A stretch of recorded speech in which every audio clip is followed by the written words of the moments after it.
Imagine करो कि आप अपने घर में सुकून से सो रहे हो और रात के एग्जैक्ट 2:30 बजे मिसाइलों की बारिश होने लगे। सेम ऐसा अमेरिका ने यमन पर किया है। लेकिन सबसे बड़ा सवाल ये उठता है, ऐसा अमेरिका ने किया क्यों? क्या अमेरिका चाहता है कि वर्ल्ड वॉर 3 हो? वीडियो के एंड में आप खुद बता पाओगे कि इसमें कौन सही है और कौन गलत है और भारत किस साइड रहेगा। लेकिन उन सबसे भी पहले आपको ये समझना पड़ेगा कि यहूदी लोग कौन है और ऐसा हुआ क्यों। तो इसको जानने के लिए हमें चलना पड़ेगा समुद्र के रास्ते पर। तो भारत से ही सटा हुआ अरेबियन सी है और अरेबियन सी के आगे ही गल्फ ऑफ अदीन है और उससे भी आगे जाओगे तो बाबे मदीप है और उसके आगे आपको सऊदी अरब पड़ेगा और सऊदी अरब से ही सटा हुआ रेड सी है और रेड सी के भी आगे सुएज कैनाल है और सुएज कैनाल के भी आगे भूमध्य सागर है। अब ये रास्ता इतना इंपॉर्टेंट है क्योंकि इसी रास्ते से दुनिया भर का 8% का अनाज का ट्रेड होता है, 12% का तेल और 8% का गैस इसी रास्ते से ट्रेड होता है, यानी व्यापार होता है। अगर आप पूरा ऑल ओवर मिला लोगे तो केवल इसी एक रास्ते से 15% का दुनिया भर का ट्रेड होता है। इसी रास्ते की वजह से वर्ल्ड वॉर 3 हो सकता है और इसी रास्ते की वजह से जो अमेरिका है उसने यमन के ऊपर मिसाइलों की बारिश कर दी थी। लेकिन सबसे बड़ा सवाल उठता है कि यहूदी लोग हैं कौन और ये ऐसा कर क्यों रहे थे। तो इसे जानने के लिए हमें चलना पड़ेगा यमन देश के अंदर।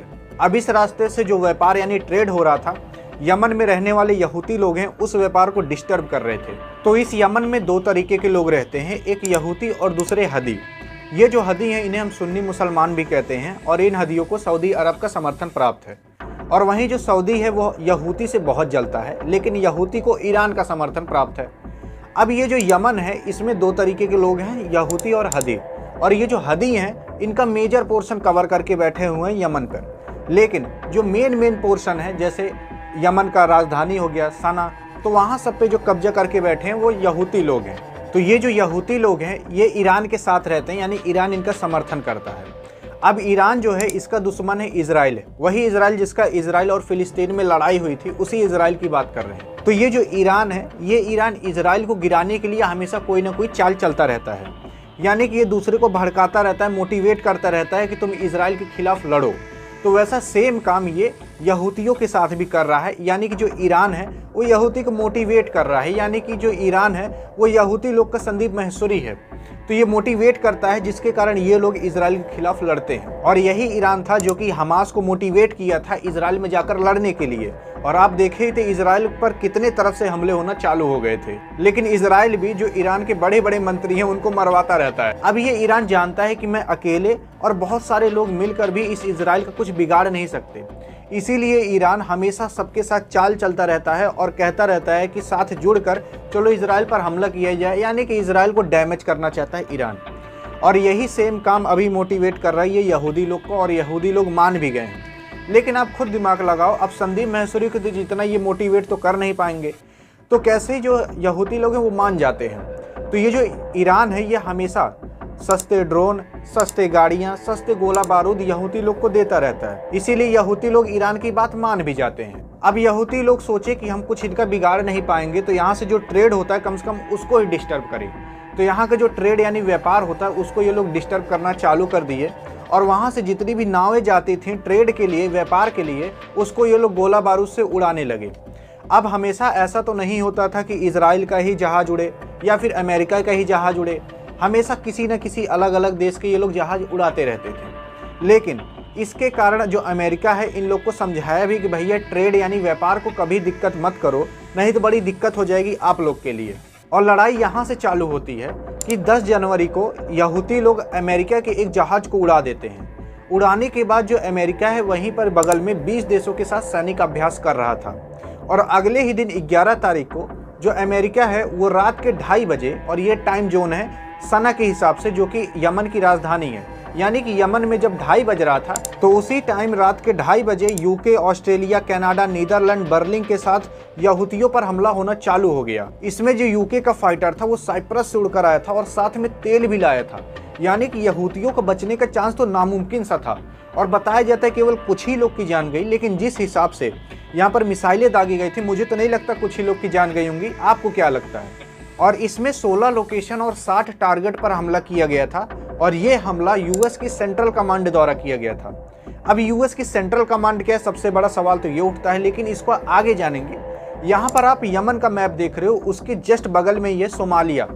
इस सोमालिया में भी लुटेरे लोग रहते हैं जो कि नाव को हमेशा लूटते रहते हैं। लेकिन ये जो लुटेरे ये इतने ईमानदार हैं कि ये हमेशा डायरेक्ट बता देते हैं कि देखो भैया, हमारे लिए कोई जीविका का संसाधन नहीं है, इसीलिए हम नाव को लूटते रहते हैं और अगर आप हमें पैसा दे दोगे तो हम छोड़ देंगे। तो सोमालिया के लुटेरे जिस नाव को लूटते हैं, वो नाव जिस देश का रहता है, वो देश पैसा देकर अपने नाव को छुड़वाता रहता है, यानी कि यहाँ पर ऐसा हमेशा चलता रहता है। और इस सोमालिया ने भी जल्द में ही भारत के भी जहाज को लूटने की कोशिश की थी और पकड़ भी लिया था। लेकिन सोमालिया के लुटेरे को जैसे ही पता चला कि अगर ये बात यूपी बिहार के मेहरारू को पता चल गई तो मारेंगे, गरिया के नाव ले आएंगी, तो वो लोग तुरंत इस नाव को छोड़ दिए। लेकिन अब बात करते हैं जो यूएस की सेंट्रल कमांड है वो क्या है। अब जैसे हमने अपने भारत में आर्मी को डिवाइड करके रखा है, वैसे जो यूएस है यानी अमेरिका है, वो पूरी दुनिया में अपने आर्मी को डिवाइड करके रखा है, यानी कि पूरी दुनिया में उसकी आर्मी फैली पड़ी है। अब ये अमेरिका पूरे दुनिया को एक एक पार्ट में डिवाइड करके रखा है और उस हिसाब से इसकी आर्मी वहाँ पर सेट है। जैसे कि अगर मान लो इस एरिया में कोई दिक्कत होती है तो वहाँ पर यूएस की सेंट्रल कमांड संभालेगी, और अगर रशिया वाले एरिया में कोई दिक्कत होती है तो वहाँ यूएस की यूरोपियन कमांड संभालेगी, और अगर भारत वाले एरिया में कोई दिक्कत होती है तो वहाँ पर यूएस की इंडो पैसिफिक कमांड संभालेगी। और ऐसे ही है, यूएस ने कई सारे अपने और कमांड बना रखे हैं, जैसे यूएस की नदन कमांड, यूएस की अफ्रीकन कमांड, यूएस की साउदर्न कमांड। तो इस तरीके से जो अमेरिका है वो पूरी दुनिया पर कंट्रोल करके रखे रहता है। अगर कोई भी अमेरिका के खिलाफ कुछ भी बोलता है तो ऐसा नहीं है कि जो अमेरिका है वो अपने देश से लाएगा पूरी आर्मी को, उसकी आर्मी पहले वहाँ से मौजूद रहती है। अब जैसे यहाँ पर इसको यमन में लड़ाई करनी थी, तो ऐसा नहीं है अमेरिका से कोई उठ कर आया होगा आर्मी वाला, वहाँ पर पहले से ही आर्मी मौजूद थी और वहीं से तुरंत फाइट करने चली गई। लेकिन अब आपके दिमाग में एक सवाल आ रहा होगा कि इस छोटी सी चीज़ से क्या वर्ल्ड वॉर 3 हो सकता है।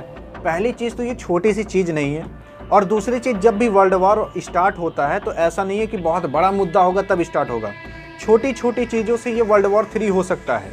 अब जैसे कि मान लो आप अपनी वाली का लिपस्टिक तोड़ दिए तो आपका हाथ गोड़ टूटना फिक्स है। बात कितनी छोटी सी थी लेकिन पहुंच गई कहाँ तक। वैसे सेम यहाँ पर भी होता है। अब जैसे यहाँ पर छोटी सी चीज़ तो है, लेकिन अब अमेरिका के जो साथी हैं वो अमेरिका के साथ आ जाएंगे, और यहाँ पर जो यमन के साथी हैं वो यमन के साथ आ जाएंगे, और जो अमेरिका के विरोधी हैं वो यमन के साथ आ जाएंगे। अब एक एग्जाम्पल देखते हैं, जैसे कि जो रूस है, अब रूस जब यूक्रेन से लड़ाई कर रहा था तो अमेरिका रूस के खिलाफ हो गया था।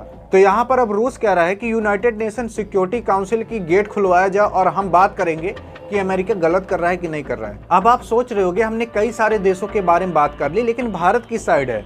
तो जिस दिन ये युद्ध हुआ था उसके अगले दिन यानी 12 तारीख को भारत के एक्सटर्नल मिनिस्टर यानी कि जयशंकर जी और वहाँ के जो एक्सटर्नल मिनिस्टर है अमेरिका के ब्लिंकन, इन दोनों के बीच में बात हो गई थी और ये तय हो गया था कि क्या होगा।